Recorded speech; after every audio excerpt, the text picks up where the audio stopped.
Hello students, welcome to ARK education centres. आज मैं आप सबको फाइलम एस्की हेलमिन्थिस से लेकर के फाइलम एनीलिडा तक आपको पढ़ाएंगे और इसके जो कैरेक्टर्स होते हैं, इसके गुण, इसमें कौन कौन से जीव आते हैं, ये सब सारी चीज़ें मैं अपने इस वीडियो में डिस्कशन करूँगा। और आप चैनल को सब्सक्राइब करना भी ना भूलें यदि नए आए हैं तो, और लाइक भी ज़रूर करें। तो एनिमल किंगडम्स के जो फाइलम एस्क हेलमिन्थिस है, उसके जो कैरेक्टर्स हैं मैं आपको उसके बारे में बता दूं। तो एस्क हेलमिन्थिस के जो जीव होते हैं वो आर्गन सिस्टम लेवल के जंतु होते हैं। इसमें आर्गन सिस्टम पाया जाता है। इसके पहले जो प्लेटी हेलमिन्थिस था उसमें केवल आर्गन तक ही जीव पाए जाते थे, उसके बाद उसमें आर्गन सिस्टम नहीं पाया जाता था। एस्क हेलमिन्थिस से लेकर के कॉर्डेटा तक जितने भी जीव होते हैं उसमें आर्गन सिस्टम्स पाए जाते हैं। तो एस्क हेलमिन्थिस के बारे में हम आज जानते हैं। तो एस्क हेलमिन्थिस का जो कैरेक्टर है वो आर्गन सिस्टम लेवल से स्टार्ट होता है। तो इसको सामान्य भाषा में एस्क हेलमिन्थिस को राउंड वार्म कहा जाता है। राउंड वार्म का मतलब इसे गोल कृमि भी कहते हैं। दूसरा, इस संघ के अधिकांश सदस्य दूसरे जीवित जंतुओं के शरीर में परजीवी के रूप में पाए जाते हैं।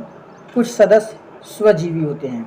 इसका मतलब ये हुआ है कि जो एस्क हेलमिन्थिस के जो जीव होते हैं वो दूसरे जीवों के अंदर परजीवी के रूप में रहते हैं, या फिर कुछ ऐसे जीव हैं जो कि स्वजीवी होते हैं, अपना भरण पोषण खुद करते हैं।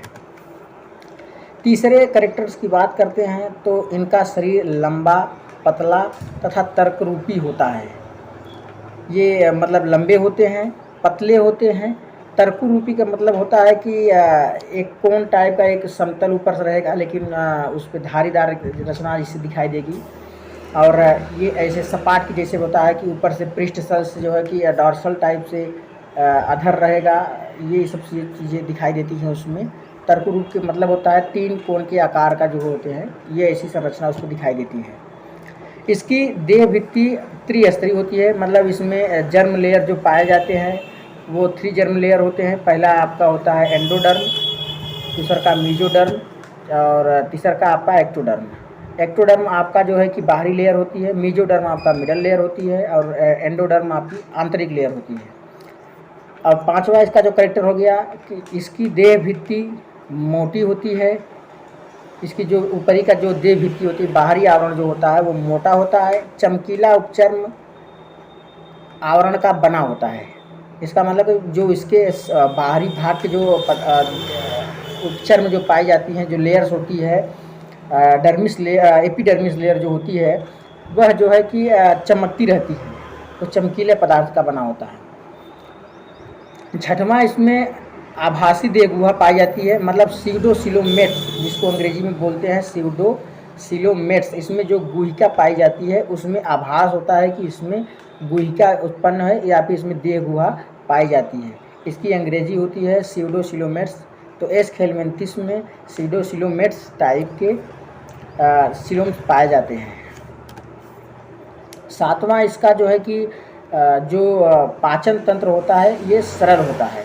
इनमें एस्क हेलमिन्थिस के जीवों में जो पाचन तंत्र पाए जाते हैं वो सरल तरीके से पाए जाते हैं, क्योंकि यहीं से ही आर्गन सिस्टम के लेवल स्टार्ट होते हैं। तो सिस्टम तो थोड़े ज़्यादा डेवलप नहीं होते हैं, लेकिन जो भी डेवलप होते हैं वो सिंपल सिचुएशन में रहते हैं।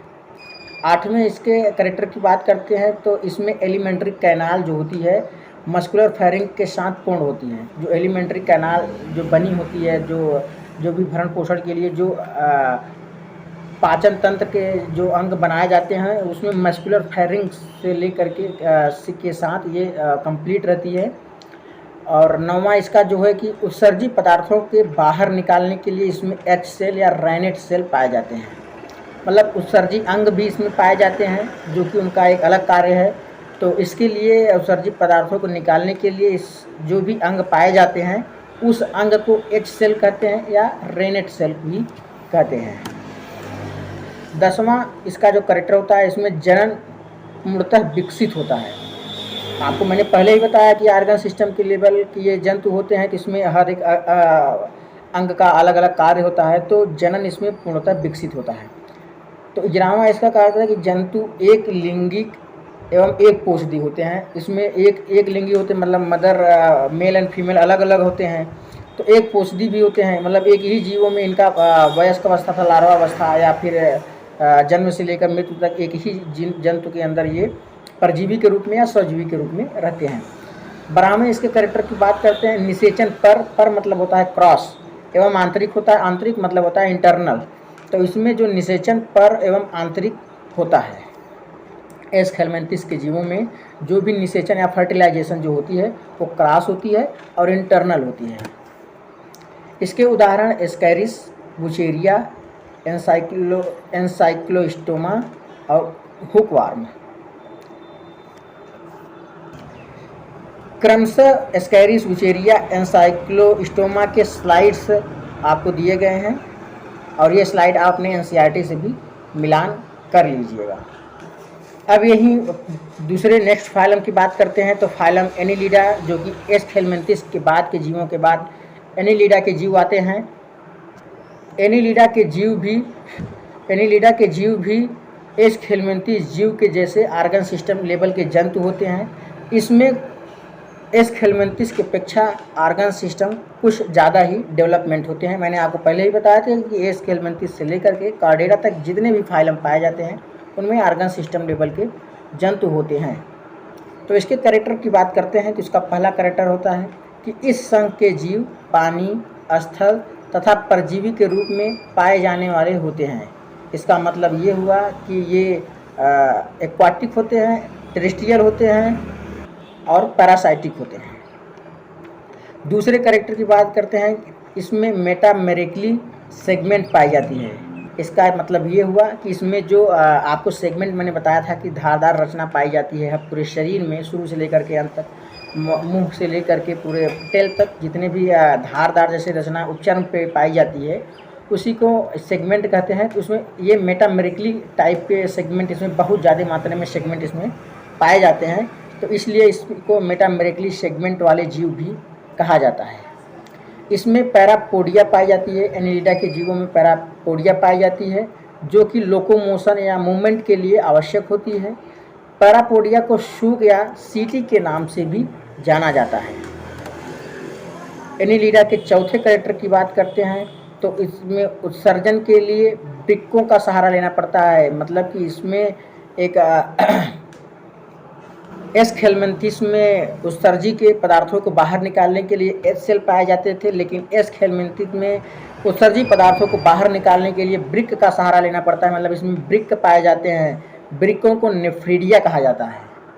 एनिलिडा के जीवों में पाए जाने वाले वृक्क को नेफ्रीडिया कहा जाता है।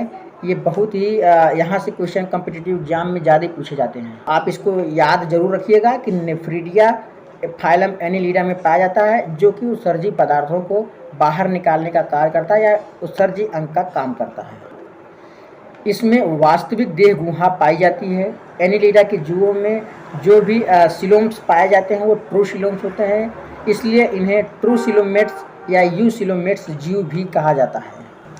इसके 6वें कैरेक्टर की बात करते हैं। तो इसमें श्वसन त्वचा के द्वारा होता है। इसका मतलब ये हुआ कि ये बॉडी सरफेस के द्वारा श्वसन करते हैं। एनिलिडा के जीव द्विलिंगी होते हैं तथा मेल एंड फीमेल एक हो सकते हैं या अलग अलग भी हो सकते हैं। एनिलिडा के जीवों में लैंगिक जनन पाई जाती है। इसके कुछ उदाहरण मैं आपको बता दूं, जैसे कि नेरिस, स्लाइड में इसकी स्पेलिंग गलत है तो NERIES इसकी स्पेलिंग होती है। नेरिस को सैंडवार्म कहा जाता है। उसके बाद फेरेटिमा को अर्थवार्म कहा जाता है। फेरेटिमा पोस्टुमा जिसको आप अर्थवार्म कहते हैं। और इसके तीसरी की बात करते हैं हिरुडिनेरिया, जिसकी सामान्य भाषा में इसको लीच कहते हैं और हिंदी भाषा में इसको जोंक कहते हैं। नेरिस आपका टेरेस्ट्रियल हो गया, फेरेटिमा आपका पैरासाइटिक हो गया और हिरुडिनेरिया मतलब लीच आपका एक्वाटिक हो गया। मतलब इसके जीव एक्वाटिक, टेरेस्ट्रियल और पैरासाइटिक होते हैं। मैंने आपको पहले ही बता दिया था। इस जीव के स्लाइड्स आपको इस दिए गए हैं, तो आप इस स्लाइड्स के जरिए आप पढ़ सकते हैं या फिर जो है कि आप एनसीईआरटी से इसके डायग्राम को देख लेंगे। आज के लिए बस इतना ही, और अभी तक आपने मेरे चैनल को सब्सक्राइब नहीं किया तो सब्सक्राइब करें, और जो सब्सक्राइब किए प्लीज़ लाइक ज़रूर करें, और अपने दोस्तों के पास ये वीडियो ज़रूर शेयर करें ताकि उनको भी आपके जैसा एजुकेशन और नोट्स भी प्रोवाइड हो सके। धन्यवाद।